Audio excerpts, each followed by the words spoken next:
बिस्मिल्लाहिर्रहमानिर्रहीम। अस्सलाम वालेकुम डियर स्टूडेंट्स। आज हम अपना स्टार्ट करने जा रहे हैं एक न्यू चैप्टर जिसका नाम है कैश फ्लो स्टेटमेंट।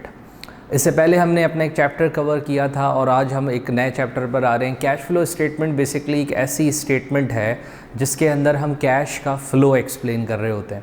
अगर हम इसकी डेफिनेशन पे बात करें कि कैश फ्लो स्टेटमेंट क्या है, तो हम कह सकते हैं कि cash flow statement shows the changes in cash over the period of time. यूँ कह सकते हैं कि cash flow statement shows the changes in cash during the current accounting period.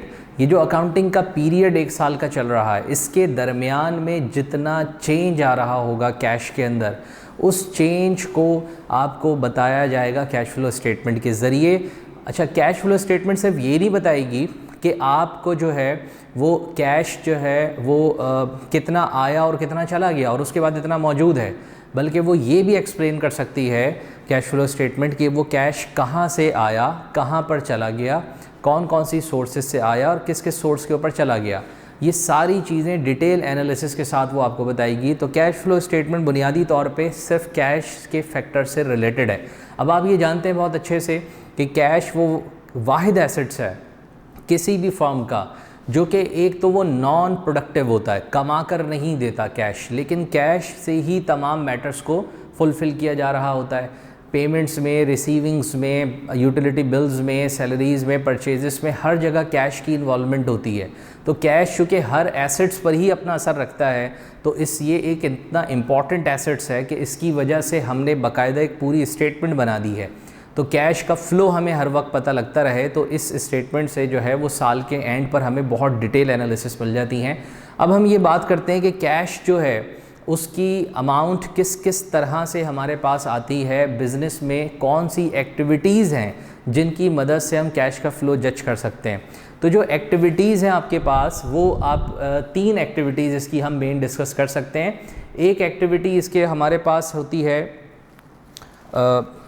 अगर हम यहाँ लिखें types of business activities,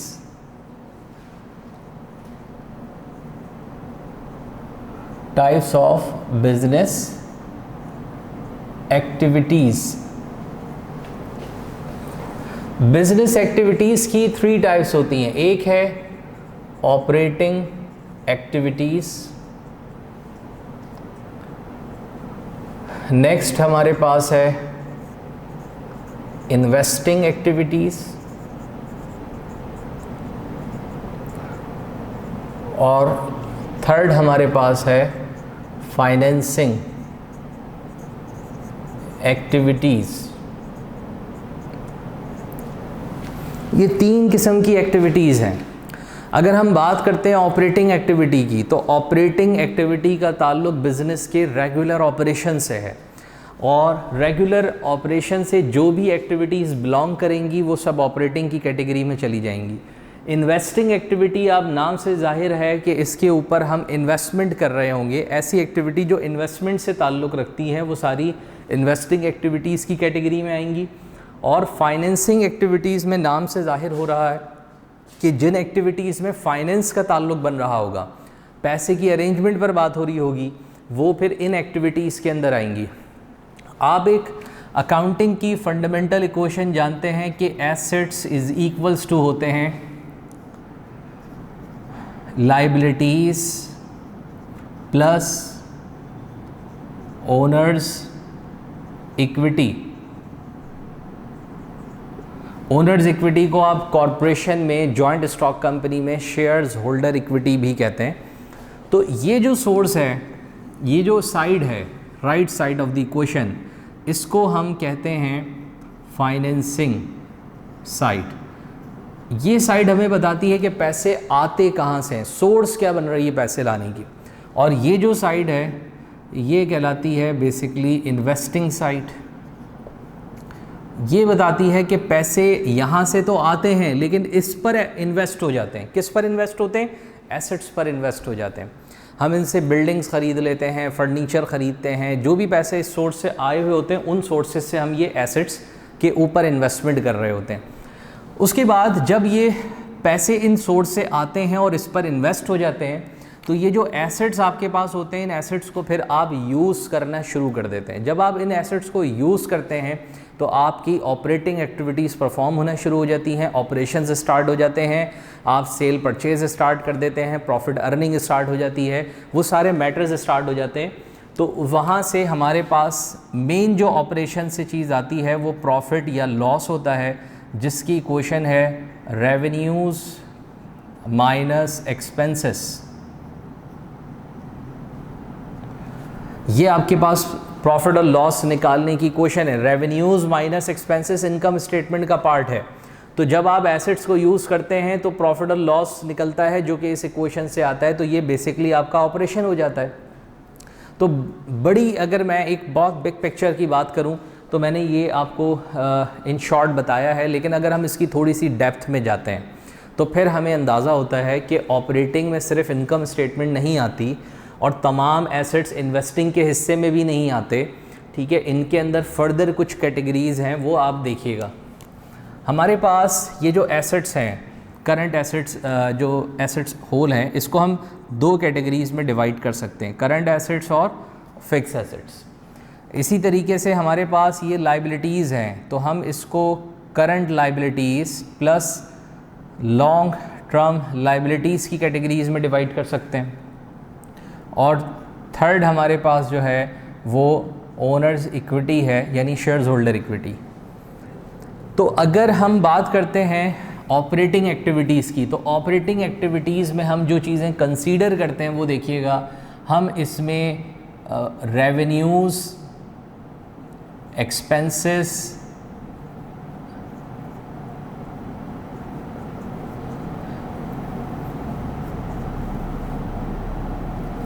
current assets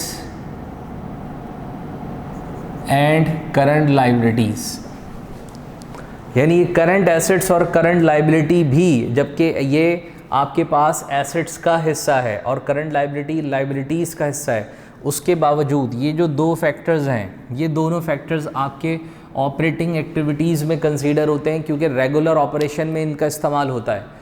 अच्छा, अब अगर हम बात करें इन्वेस्टिंग की, तो इन्वेस्टिंग एक्टिविटी आपके पास फिक्स एसेट्स बचते हैं, क्योंकि आप जो पैसा एक्चुअली इन्वेस्ट करते हैं वो अपने फिक्स एसेट्स के ऊपर इन्वेस्ट करते हैं।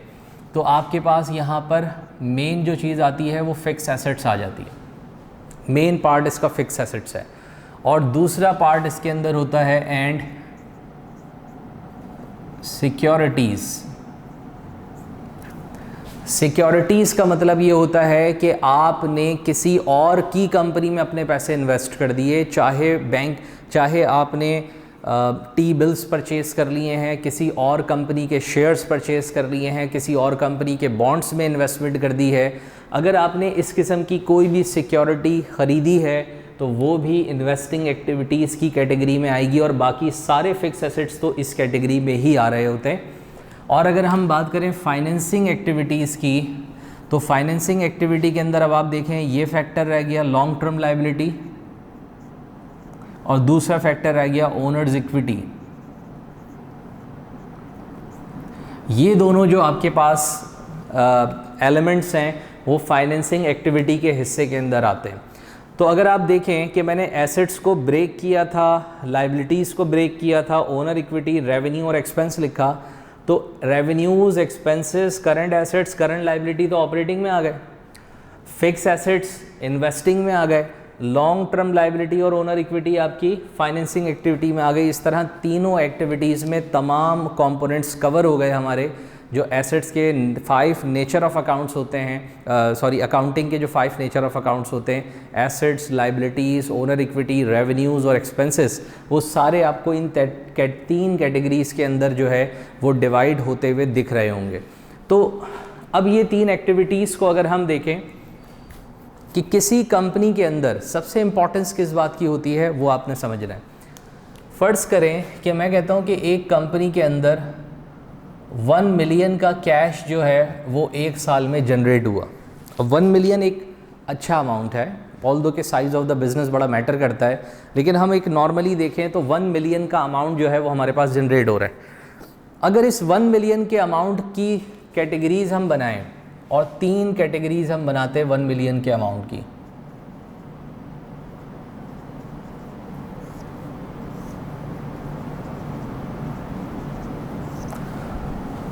फर्स्ट कैटेगरी में हम कहते हैं कि हमारे पास 2 लाख रुपीज़ जनरेट हुए ऑपरेशन से और 6-7 लाख रुपीज़ जनरेट हुए हमारे पास इन्वेस्टिंग से और 1 लाख रुपीज़ जनरेट हुए फाइनेंसिंग से। इसके अंदर अगर हम देखें तो 2 लाख रुपीज़ हमारे पास जनरेट हुए ऑपरेशन से, 1 लाख रुपीज़ हमारे पास जनरेट हुए इन्वेस्टिंग से और 7 लाख रुपीज़ जनरेट हुए हमारे पास फाइनेंसिंग से। और इस कैटेगरी में हम देखते हैं तो 7 लाख रुपीज़ हमारे पास ऑपरेशन से आए और 1 लाख रुपीज़ हमारे पास जो है इन्वेस्टिंग से आए और 2 लाख रुपीज़ हमारे पास फाइनेंसिंग से आए।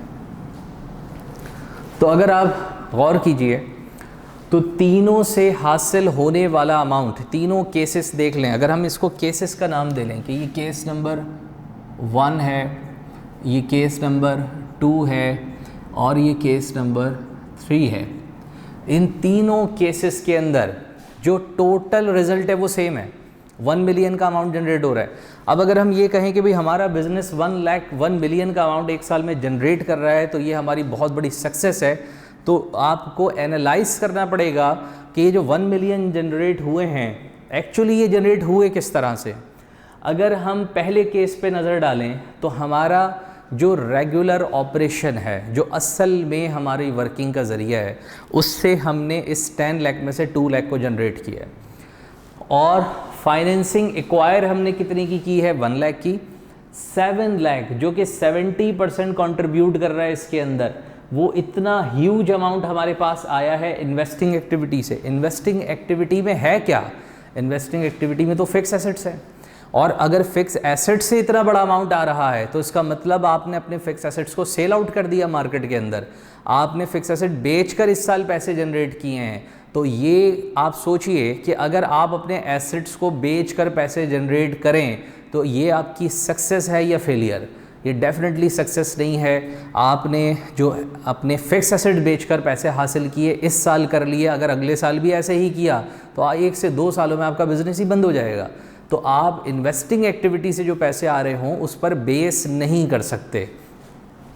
केस नंबर 2 में अगर हम देखते हैं, आपने ऑपरेशन से 2 लाख रुपीज़ अर्न किए, 1 लाख रुपीज़ का कैश आपने इन्वेस्टिंग एक्टिविटी से आ गया और फाइनेंसिंग एक्टिविटी से 7 लाख का अमाउंट जनरेट हुआ जो कि टोटल कैश का 70% कंट्रीब्यूशन दे रहा है। तो 70% कंट्रीब्यूशन जो आया वो कहाँ से आया? वो फाइनेंसिंग से आया। तो फाइनेंसिंग से जो पैसे आपने जनरेट किए ये कौन सा कमाल है?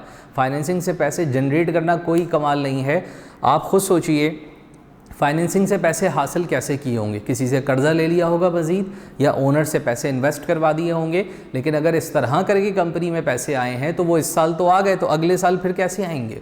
कौन अपने पैसे हर साल कंपनी में इन्वेस्ट करता रहेगा? कौन हमें हर साल कर्ज़ा देता रहेगा? तो ये रेगुलर चीज़ नहीं है।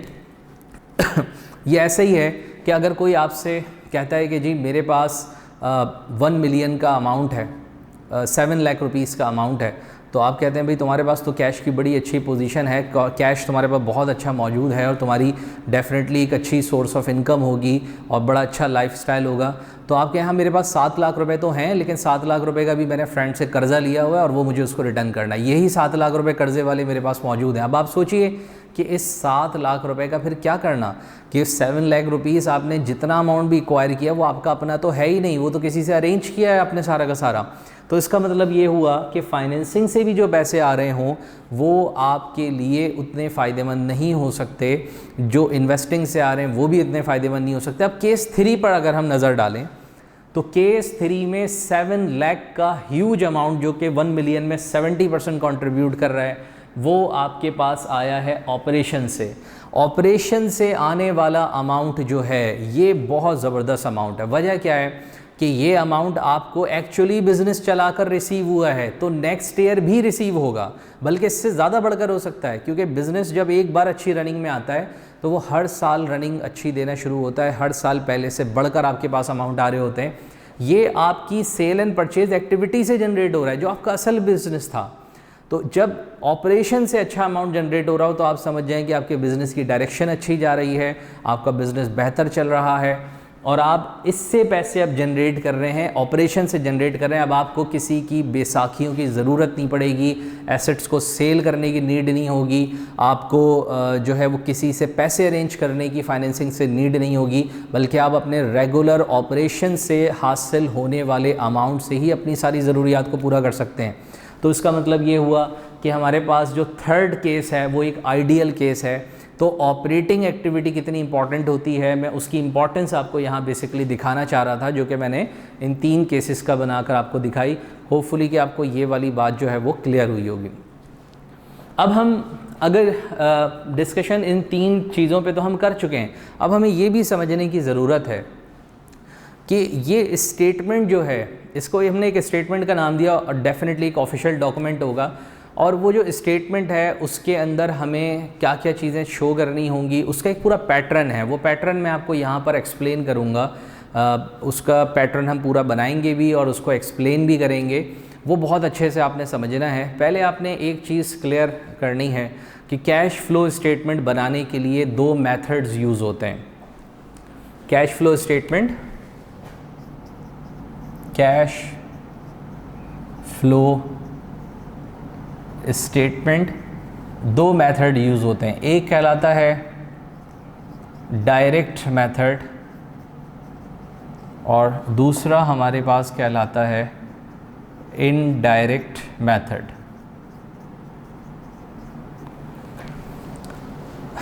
डायरेक्ट और इनडायरेक्ट मेथड, इन दोनों मेथड में क्या फ़र्क है इसको समझना ज़रूरी है। इन दोनों में जो डिफरेंस है वो सिर्फ पहली एक्टिविटी का है, ऑपरेटिंग। पूरी स्टेटमेंट को हमने डायरेक्ट मेथड का नाम दे दिया, पूरी स्टेटमेंट को हमने इनडायरेक्ट मेथड का नाम दे दिया, लेकिन पूरी स्टेटमेंट में जो चेंज है वो सिर्फ ऑपरेटिंग का है। यानी ऑपरेटिंग एक्टिविटी डायरेक्ट में अलग तरह से कैलकुलेट होती है और ऑपरेटिंग एक्टिविटी इनडायरेक्ट में अलग तरह से कैलकुलेट होती है। लेकिन इन्वेस्टिंग और फाइनेंसिंग एक्टिविटी चाहे डायरेक्ट मेथड हो या इनडायरेक्ट हो, वो दोनों में सेम होती है। तो इसका मतलब ये हुआ कि हमें डायरेक्ट इनडायरेक्ट मेथड में सिर्फ और सिर्फ ऑपरेटिंग एक्टिविटी को डिस्कस करना है। इन्वेस्टिंग तो हम एक बार पढ़ लें, वो दोनों पर जो है वो एक जैसी एप्लीकेबल होगी, उसमें कोई चेंज नहीं आएगा। अब हम जो है वो बात करते हैं सबसे पहले ऑपरेटिंग एक्टिविटी की, और हम स्टार्ट लेंगे अपना इनडायरेक्ट मेथड से कि इनडायरेक्ट मेथड को हम किस तरह से जो है वो शो करते हैं।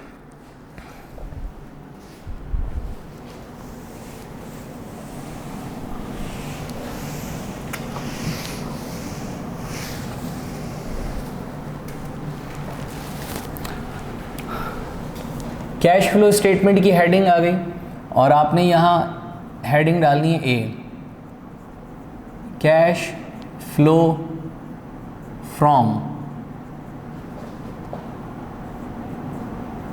Operating activities. आप कैश फ्लो को कैलकुलेट करने जा रहे हैं, लेकिन कौन सी एक्टिविटी से? ऑपरेटिंग एक्टिविटी, जो कि आपकी फर्स्ट एक्टिविटी। और याद रही है इनडायरेक्ट मेथड चल रहा है, अभी मैं डायरेक्ट के ऊपर बात नहीं कर रहा।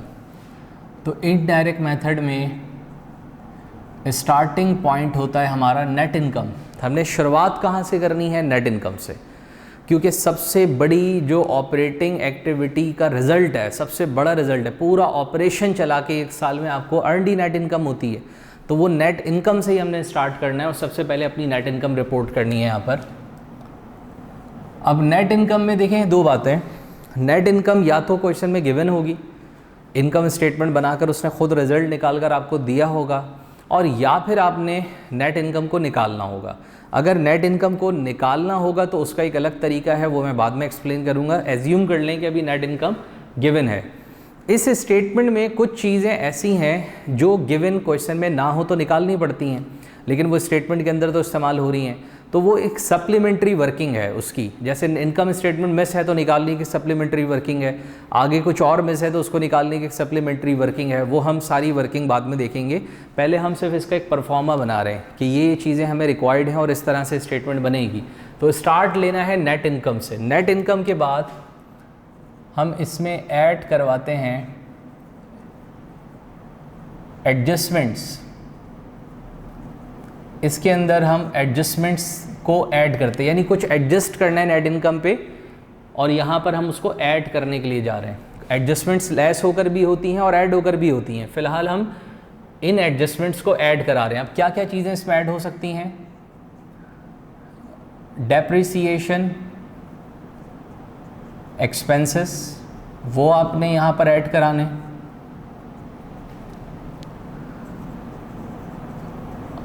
Amortisation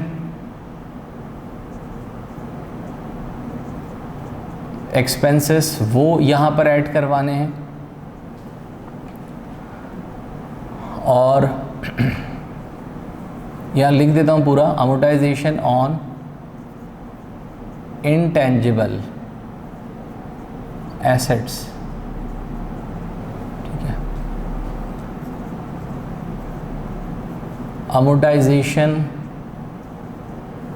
on bonds discount. Depreciation expense, तो आप जानते ही हैं कि फ़िक्स एसेट्स के ऊपर डेप्रिसिएशन होती है हर साल, और वो डेप्रिसिएशंस आपको यहाँ पर ऐड बैक करनी है। Amortisation intangible assets, intangible assets उन एसेट्स को कहते हैं जो नज़र नहीं आते, और जो एसेट्स नज़र नहीं आते जैसे कि गुडविल है सबसे बड़ी एग्जांपल, तो गुडविल अगर अमोर्टाइज हो रही है, अमोर्टाइज का मतलब भी यहाँ उसका डिक्रीज़ होना है, कम हो जाना है। अगर स्टार्ट ऑफ ईयर में वो थी 50,000 और एंड ऑफ ईयर जो है वो 40,000 है, तो इसका मतलब गुडविल 10,000 की अमोर्टाइज हो गई, तो वो 10,000 का अमाउंट आपने यहाँ पर शो करना होगा।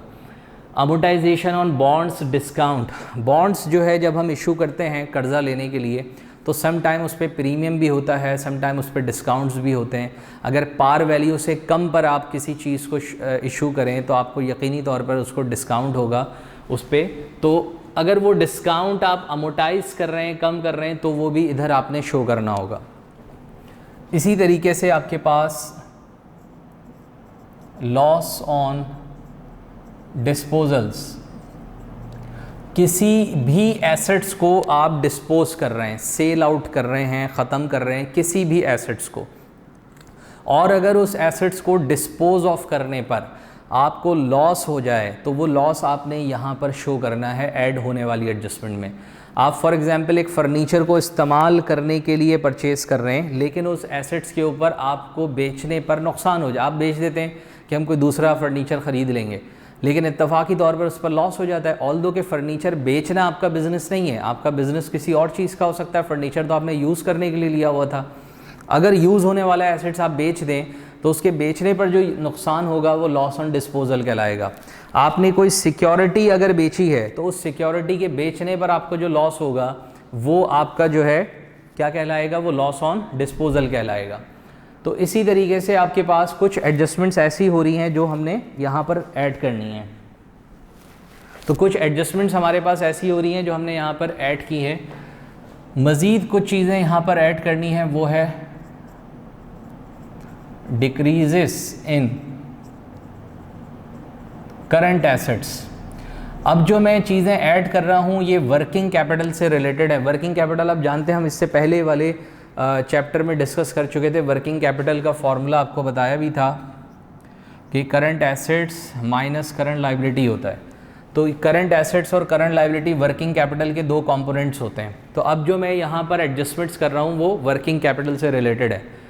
कोई भी करंट एसेट्स अगर डिक्रीज़ होगा, कम हो जाएगा, साल के शुरू में ज़्यादा था, साल के एंड पर कम हो गया, तो वो आपने यहाँ पर डिफरेंस निकाल कर ऐड करना है। लेकिन मैं ब्रैकेट में एक चीज़ लिख रहा हूँ बड़ी इंपॉर्टेंट, एक्सेप्ट, सिवाय कैश एंड सिक्योरिटीज़, दो चीज़ों के अलावा। कैश छोड़ देना है, cash although is a part of current assets, उसके बावजूद भी आपने कैश को यूज़ नहीं करना, चाहे वो डिक्रीज़ ही क्यों ना हो रहा हो। और सिक्योरिटी अगर कोई है, जैसे marketable security is a part of current assets, लेकिन सिक्योरिटीज़ को हम यहाँ पर डिक्रीज़ भी हो रही हो तो कंसीडर नहीं करेंगे। सिक्योरिटी को हम इन्वेस्टिंग एक्टिविटी में डालते हैं, वो मैंने आपको लिखवाया था। तो ये दो करंट एसेट्स के अलावा बाकी कोई सा भी करंट एसेट्स अगर कम हो रहा है तो आपने वो यहाँ पर ऐड कर देना है। इसी तरीके से increases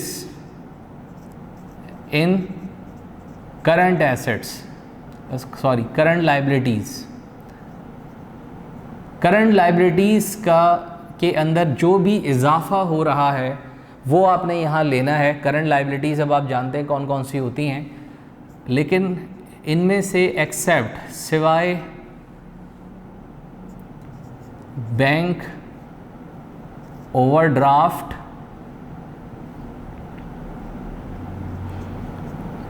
notes payable and dividends payable, ये 3 करंट लाइबिलिटी लिखी हैं। इन 3 करंट लाइबिलिटी में इजाफा भी हो रहा हो उसके बावजूद आपने यहाँ नहीं लेना। इसमें एक तो बैंक ओवरड्राफ्ट है, नोट्स पेबल हैं और डिविडेंड पेबल है। ये 3 किस्म की लाइबिलिटीज़ हैं। इजाफा होने पर भी नहीं लेनी, इनकी एक्सेप्शन है यहाँ पर। तो यहाँ तक अगर हम बात करें तो ये सारे अमाउंट ऐड हो रहे हैं। किसके अंदर ऐड हो रहे हैं? इस नेट इनकम के अंदर ये सब एडजस्ट हो रहे हैं, तो ये ऐड हो जाएगा। इन सब का टोटल ये बना और ये ऐड हो जाएगा नेट इनकम में।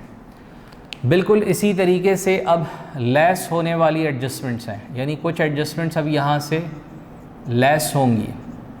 और लेस होने वाली एडजस्टमेंट्स में हमारे पास सबसे पहले जो है गेन ऑन डिस्पोजल्स है,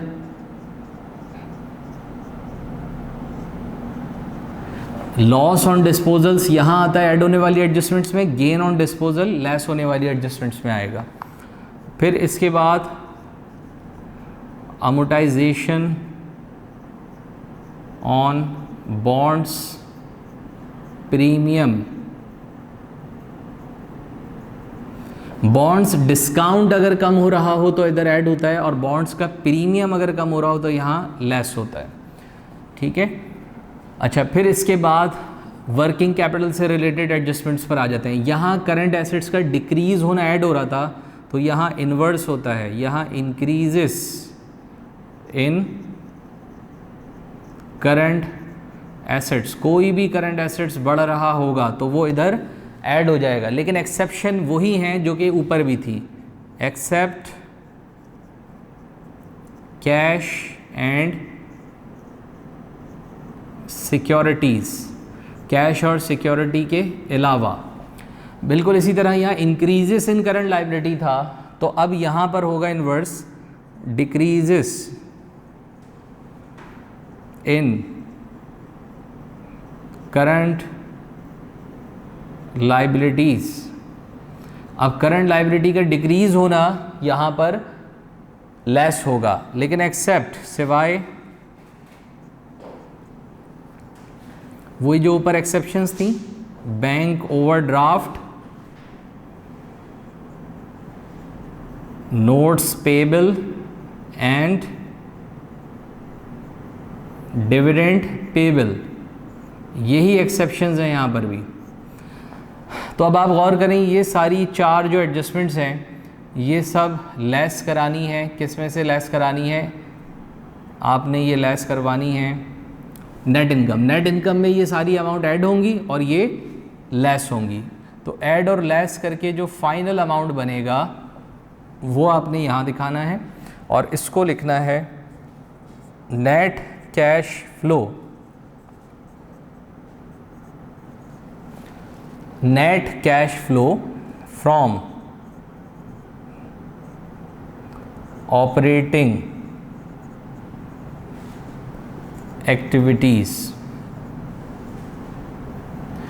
ये आपका कैश फ्लो ऑपरेटिंग एक्टिविटी से जनरेट हुआ, तो ये पूरा परफॉर्मा है जो कि ऑपरेटिंग एक्टिविटी से कैश फ्लो को जनरेट करके देता है। और ये भी याद रहे कि ये इनडायरेक्ट मेथड है, डायरेक्ट मेथड का यही परफॉर्मा कुछ और हो जाएगा, क्योंकि ऑपरेटिंग एक्टिविटी का ही फ़र्क है डायरेक्ट और इनडायरेक्ट मेथड में। अब हम अगर बात करते हैं इन्वेस्टिंग एक्टिविटी की, जो कि दोनों में बिल्कुल सेम होगी, चाहे डायरेक्ट मेथड हो या इनडायरेक्ट मेथड हो, और फाइनेंसिंग एक्टिविटीज़ भी सेम होंगी।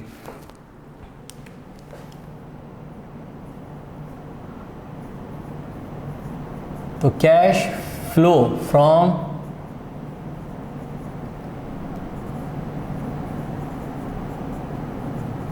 इन्वेस्टिंग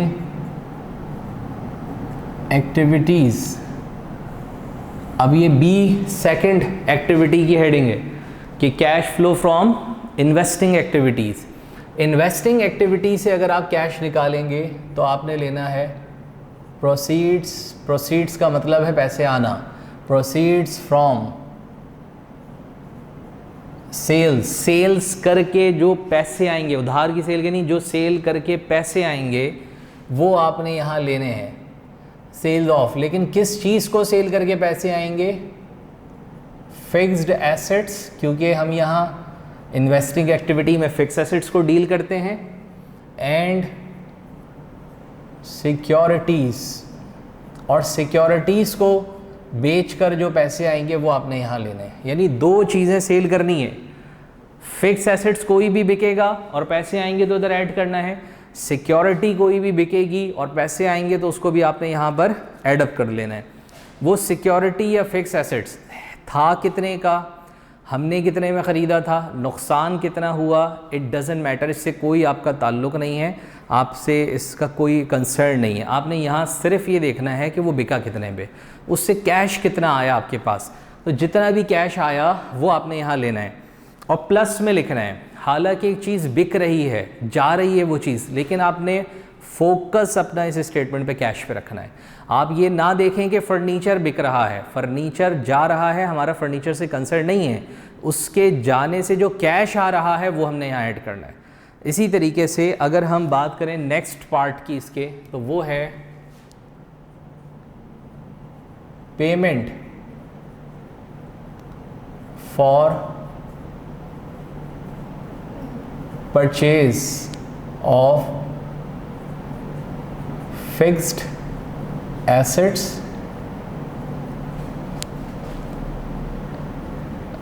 एंड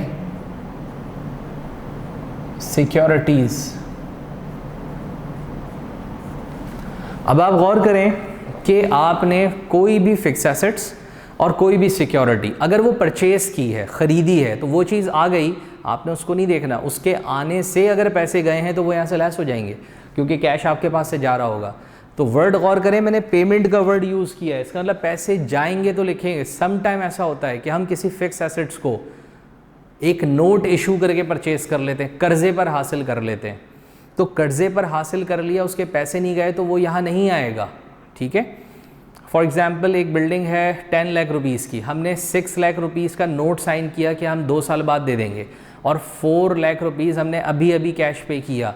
तो यहाँ payment for purchase of building के नाम से अमाउंट आएगा, लेकिन बिल्डिंग ख़रीदी 10 लाख की है, बट यहाँ पर 4 लाख आएगा। वजह यह है कि हमने पेमेंट 4 लाख की है, कैश 4 लाख का ही हमारे पास से गया है। अगर कोई कैश अभी नहीं गया तो वो यहाँ शो नहीं करना है। तो इस एक्टिविटी से अब जो प्लस और माइनस करके अमाउंट आपके पास आया, इसको आप लिखेंगे net cash flow from investing activities.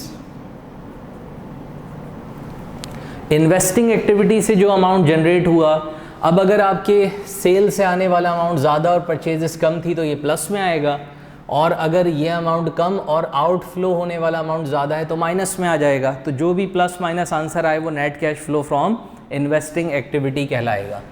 और लास्ट इसका सी पार्ट है cash flow from financing activities. Financing activities में हमारे पास प्रोसीड्स फ्रॉम, यहाँ पर भी हम देखेंगे कि प्रोसीड्स, पैसे जो आ रहे हैं वो लिखने हैं। Proceeds from issuance of shares. अगर आपने कोई शेयर्स इशू किए और उससे आपके पास कोई अमाउंट आया तो वो आपने यहाँ पर ऐड करना है। बिल्कुल इसी तरीके से proceeds from issuance of bonds, bonds को इशू करके जो अमाउंट आ रहा हो वो भी आपने यहाँ पर लिखना है।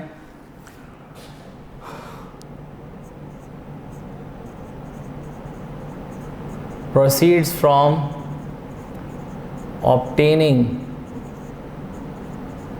Long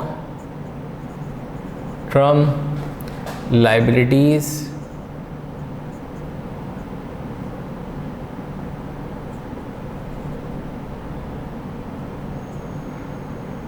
bank overdraft and notes payable. आप देखें कि एक तो लॉन्ग टर्म लाइबिलिटीज़ तो आती ही सारी फाइनेंसिंग एक्टिविटी में है, तो बॉन्ड्स इशू करके पैसे आए, शेयर से आए, या प्रोसीड्स हुई ऑब्टेन करके लॉन्ग टर्म लाइबिलिटीज़, बैंक से लोन वगैरह ले लिया, वो भी इधर आएगा। लेकिन दो लाइबिलिटीज़ और लिखी हैं, बैंक ओवरड्राफ्ट और नोट्स पेबल। ऑल्दो ये दो करंट लाइबिलिटीज़ हैं।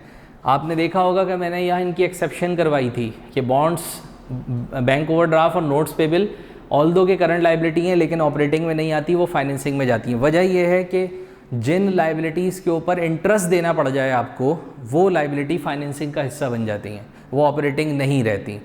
बैंक से ओवरड्राफ्ट करवाएंगे तो जब बैंक आपको ओवरड्राफ्ट देगा, ज़्यादा पैसे दे देगा, तो वापसी लेते वक्त इंटरेस्ट लेगा आपसे।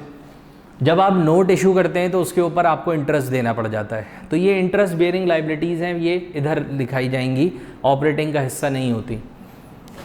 फिर इसके बाद payment of long term liabilities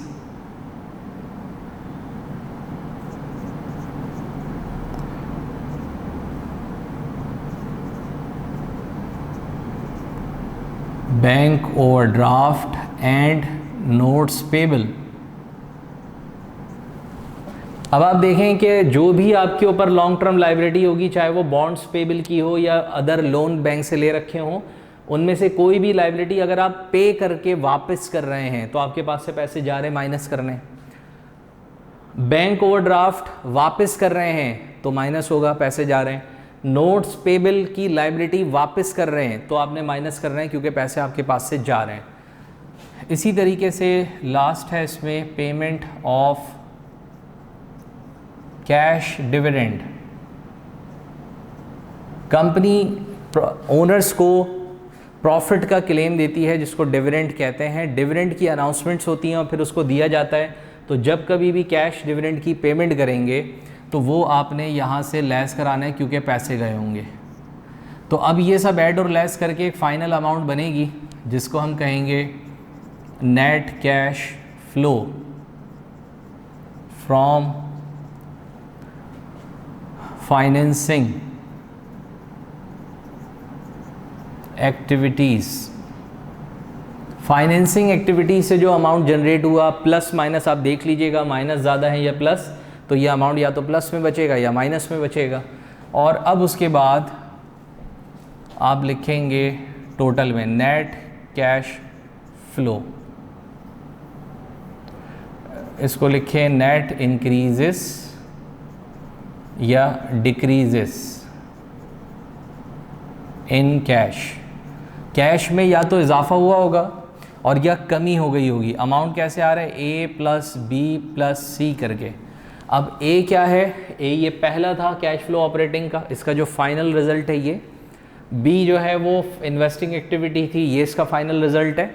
और फाइनेंसिंग एक्टिविटी सी, ये इसका फाइनल रिजल्ट है। तो ये तीनों जब आप ऐड लेस करेंगे, जो प्लस में है उनको प्लस कीजिएगा, जो माइनस में है उनको माइनस करना है, तो उसके बाद एक फ़ाइनल अमाउंट आएगा। अगर ये अमाउंट फाइनली प्लस में आ रहा हो तो नेट इंक्रीजेस इन कैश लिखिएगा, और अगर ये अमाउंट माइनस में आ रहा हो तो आपने नेट डिक्रीजेस इन कैश लिखना है। और इसमें ऐड करवाना है कैश बिगिनिंग बैलेंस। कैश का बिगिनिंग बैलेंस आपने इसमें ऐड करा लेना है। तो बिगिनिंग बैलेंस जब आप ऐड करेंगे तो आपके पास फाइनली आ जाएगा कैश एंडिंग बैलेंस। ये आपके पास इसका फाइनल अमाउंट आएगा। तो लिहाजा अब जो है आप देख सकते हैं कि मैंने पूरा परफॉर्मा यहाँ पर बना दिया। परफॉर्मर बनने के बाद एक चीज़ आपको एक्सप्लेन भी कर दी है, ये थोड़ा सा शुरू में टेक्निकल ज़रूर लग सकता है, लेकिन प्रैक्टिस करने पर आ जाएगा। तो इंशाल्लाह उम्मीद है कि आपको ये जो कैश फ्लो स्टेटमेंट है ये समझ में आई होगी। कोई भी कन्फ्यूजन हो तो आप ज़रूर डिस्कशन कर सकते हैं, पूछ सकते हैं। और हम इसके अभी हमने इनडायरेक्ट मेथड किया, फिर इसका डायरेक्ट मेथड है, मैं आपको बता चुका हूँ। डायरेक्ट मेथड में चेंज सिर्फ ऑपरेटिंग एक्टिविटी का होगा, इन्वेस्टिंग और फाइनेंसिंग बिल्कुल इसी तरह से परफॉर्म होगी और कोई चेंज नहीं होगा, ठीक है। तो इंशाल्लाह नेक्स्ट लेक्चर के अंदर हम इस चीज़ को कवर करेंगे। थैंक यू सो मच, अल्लाह हाफ़िज़।